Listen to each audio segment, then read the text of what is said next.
Narcissist आपकी बात क्यों नहीं सुनता? सच जान के आप हैरान रह जाएंगे। हाँ बिल्कुल, नार्सिसिस्ट को आपने नोट किया होगा, घंटों समझाते रहो प्यार से, गुस्से से और अधिकार से, चुप रह के बहुत तरीक़ों से आपने उस पे अपना ज़ोर आज़मा लिया समझाने के लिए, बताने के लिए, लेकिन उस पे चिकना घड़ा असर ही नहीं हुआ। जिसको बोलते चिकना घड़ा असर ही नहीं हुआ। वो वापस उसका जो थॉट्स है, उसकी फीलिंग है, उसके एक्शन है, वो तो अपने मुताबिक चल रहा है। आपके रोने गाने का, आपके आंसुओं का, आपकी एक्सप्लेनेशंस का कुछ असर उस पर नहीं हुआ। ऐसा क्यों होता है? वो आपकी फीलिंग्स नहीं समझता क्या? नहीं, वो आपके फीलिंग्स को समझना ही नहीं चाहता। वो सिर्फ अपना कंट्रोल बचाना चाहता है। और इस वीडियो के एंड तक आपको समझ आ जाएगा कि वो अपना कंट्रोल कैसे बचाता है और आप अपना बचाव कैसे कर सकते हैं। तो आप इस वीडियो को अंत तक सुनिए। नमस्कार, मैं हूं डॉक्टर अमिता पुरी, देश विदेश की जानी मानी मनोवैज्ञानिक और global authority on narcissistic abuse recovery. इस वीडियो के अंत तक आप समझ जाएंगे कि आपको अपना कंट्रोल वापस कैसे लेना है। उनको तो रिलेशनशिप बचाना नहीं है, उनको क्या बचाना है? उनको अपना कंट्रोल बचाना है आप पे, क्योंकि कंट्रोल करते रहते हैं, आपके दिमाग में इस तरह घुस जाते हैं कि पपेट की तरह वो सामने हो या नहीं हो, लेकिन आप उसी तरह बिहेव करते हैं। जैसे मुझे किसी ने बताया, दूसरे कंट्री में वो लेडी हैं और वो कह रही थी बड़ी दुखी होके, मायूस होके और रोते हुए कि मैं जब भी अपने मायके जाती हूँ, मेरे हस्बैंड इस तरह कुछ गलत सलत मुझसे बात करते हैं कि मैं रोते रोते जाती हूँ, और वहाँ भी मायके में भी मेरा बिल्कुल मन नहीं लगता और मैं घबराती रहती हूँ, मेरी सांस फूलती रहती है, मैं किसी से ठीक से बात नहीं कर सकती, मैं किसी को बता नहीं पाती कि घर जाऊँगी तो मालूम नहीं कैसा माहौल होगा। यानी जब वो नहीं भी हैं आपके साथ तो भी आप घबराए हुए, सहमे हुए, सिहरे हुए रहते हैं। तो आपके दिमाग में कब्जा ये बिल्कुल ज़बरदस्ती और ज़बरन तरीके से करके रखते हैं। तो उनको अपना कंट्रोल बचाना होता है, हमें अपना रिश्ता बचाना होता है। यही तो दोनों में फ़र्क है, एक नार्सिसिस्ट व्यक्ति में और जो फैमिली मेम्बर जो ये अब्यूज़ सह रहा है। और इस वीडियो के अंत तक आप समझ पाएंगे कि हमें अपना तरीका किस तरह बदलना है, ताकि हम भी तो अपना कंट्रोल अपने ऊपर तो वापस ले लें। दूसरे का कंट्रोल अपने पे क्यों चलवाने दें ऑल द टाइम? ये तो अब्यूज़ हो गया, ये तो नॉर्मल नहीं है, ये तो एडजस्टमेंट नहीं है, ये तो सरेंडर है कंप्लीट। उसके बाद भी आप ही पे कोसा जाता है, आप ही पे गिल्टी आपको फील कराया जाता है, ब्लेम शिफ्ट कराया जाता है कि तुम्हारी गलती है, आइंदा से तुम ऐसे नहीं करोगे, और मैंने कभी भी तुम्हें मना नहीं किया ये करने से, वो करने से, ऐसे करने से, लेकिन तुम हमेशा बदतमीज़ी और बददिमागी तरीके से रहती हो। यानी ऐसा इतना बुरी तरह से ब्लेम करते रहना। तो वो लेडी बोल रही थी कि मुझे समझ नहीं आता, वो खुद डॉक्टर हैं, और बोलती मुझे समझ नहीं आता कि मैं क्या करूं, किस तरह इनको मैं रिझाऊं या ठीक करूं, या ये कम से कम मुझे कोसना तो पल पल छोड़ दे, कि जब नहीं भी होते तो भी मुझे डर लगा रहता है, मालूम नहीं अभी कोई कॉल आ जाएगा और कॉल में चिल्लाने लग जाएंगे, और अगर मैं इनका फ़ोन नहीं उठाऊं तो और ज़्यादा कयामत आ जाती है। ये क्या चीज़ है? नॉर्मल तो नहीं है ना?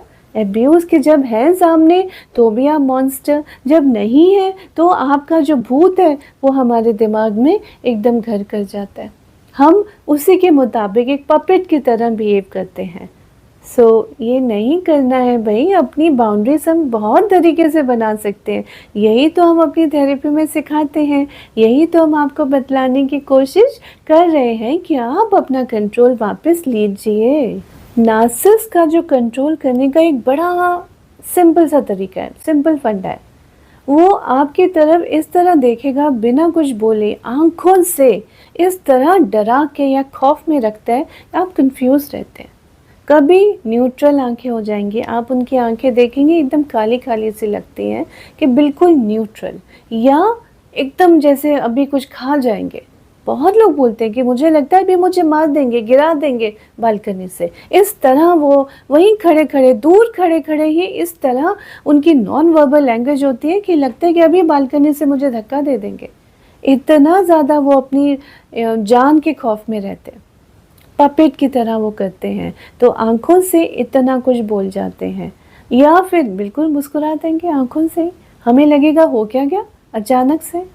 तो कंफ्यूज करके रखते हैं। तो क्या हुआ, कंट्रोल किस तरह, हमें कंफ्यूज करके। कभी उन्हीं बातों पे मुस्कुरा देंगे, कभी कुछ भी बात नहीं होगी चिल्ला देंगे, या ऐसा कुछ हरकत कर देंगे जो बिल्कुल एकदम ही लगेगा कि हम डिज़र्व करते हैं इस तरह का जीना या इस तरह का सुनना। हमने किया क्या है वो समझ ही नहीं आता, तो कंफ्यूज ऑल द टाइम। तो यही उनका कंट्रोल का तरीका है। और अगर आपको लगता है कि ऐसा कुछ हो रहा है आपके साथ, स्टॉप, वहीं रुकिए, सोचिए, पॉज करिए, पॉन्डर करिए, आपके साथ ऐसा हो रहा है या आपके आसपास किसी के साथ इस किस्म का चीज़ें हो रही हैं, तो वहीं रुकिए। अपनी लक्ष्मण रेखा हमने वापस खींचनी है। और हम आपको बता रहे हैं ना, हमारी किताब में भी है, लिंक भी यहाँ पर दिया हुआ है। रजिस्टर करिए, कनेक्ट करिए हमसे 24/7। हमारी टीम के लोग आपके साथ कनेक्ट करेंगे। आप जब भी बात करना चाहें, और 1-to-1 के सेशंस के लिए आप बुक कर सकते हैं। अपनी ताकत वापस ले सकते हैं। वो आपको कंफ्यूज करते हैं, हमारी थेरेपी आपको क्लैरिटी देती है कि कैसे इससे निकले, कैसे इससे उभरे। सबसे बड़ी गलती जो विक्टिम्स करते हैं ना, वो कंफ्यूजन में गलत डिसीजंस ले लेते हैं। और गलत डिसीजंस क्या है, वापस उनका कंट्रोल के अंदर घुस जाना कि शायद मैं और सरेंडर करूँगा ना तो ये मान जाए, मैं चुप रहूँगा तो हो सकता है घर में क्लेश ना हो, ये गालियाँ देना छोड़ दे, मैं फाइनेंशियली अपने सारे पैसे इनको दे दूँगा कि अब मकान इनके नाम कर देता हूँ, जितनी मेरी प्रॉपर्टी है। ट्रस्ट में, विश्वास में, प्यार में आप अपनी हर चीज़ इनके नाम कर देते हैं कि ये सेटिस्फाई हो जाए, इनके अंदर की इनसिक्योरिटी निकल जाए। बहुत सारे लड़के ऐसे करते हैं।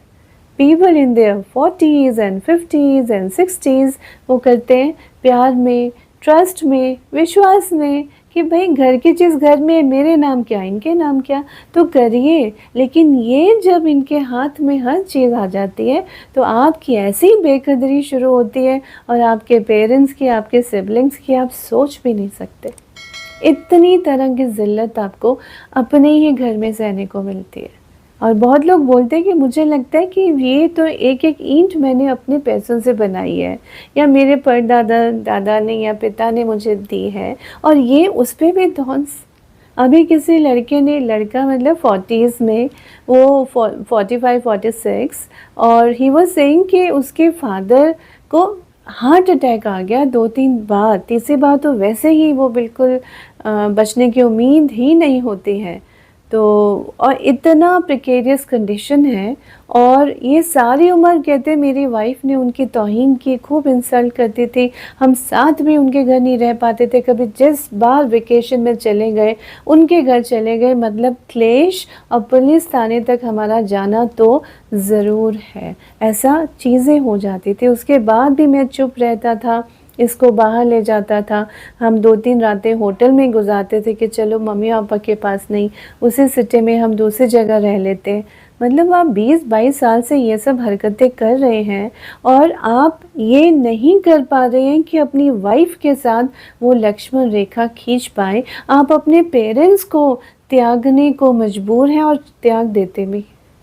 मगर सबसे मज़ेदार बात ऐसे केसेस में क्या है कि त्यागा भी है, पेरेंट्स की कदर भी नहीं की, और आपके सामने आपकी वाइफ इतनी बेकदरी आपके पेरेंट्स की, आपके भाई बहन की करी है, लेकिन फादर का कोई प्रॉपर्टी होगी और कोई घर होगा, वो फिर ये पीछे हाथ धो के बढ़ जाएंगे कि वो मेरे नाम होना चाहिए। यानी आपको आपके फादर इन लॉ से कोई लेना देना नहीं है, आपको फादर इन लॉ के बेटे से, आप ही का पति है, उससे भी लेना देना नहीं है, क्योंकि घर की हाउस कीपिंग, होम मैनेजमेंट भी, क्योंकि मैं कमज़ोर हूँ, मैं वीक हूँ, मुझे ये हो गया, कुछ अगर कह दे तो बिल्कुल बेहोश होके गिर जाना, आईसीयू तक पहुँच जाना, ये नॉर्मल सिम्टम्स आते हैं। हमारे पास तो ऐसे बहुत केसेस आते हैं। तो मैं बहुत बार लड़कों को बोलती हूँ, भाई you are just in the queue. इतने सारे सिम्टम्स एक जैसे वर्ल्ड ओवर अगर ये पर्सनैलिटी पैटर्न का डायग्नोसिस होता है, तो हमें लक्ष्मण रेखा खींचनी है, हमें हनी ट्रैप में नहीं आना। हम ये नहीं बोल रहे कि आप चीखे चिल्लाइए, गलत आप भाषा बोलिए, अभद्र भाषा बोलिए, उनके साथ मिसबिहेव करिए, उनके पेरेंट्स के साथ मिसबिहेव करिए, नहीं करना। हमने उनके लेवल पे नहीं गिरना, लेकिन बाउंड्रीज तो बनानी है, लक्ष्मण रेखा तो बनानी है। क्योंकि जब जब लक्ष्मण रेखा अमर्यादित होती है, सोने की लंका भी जलती है ना। तो ये तो हमारे पुराणों में लिखा है, पुराणों से हमें सीख मिलती है।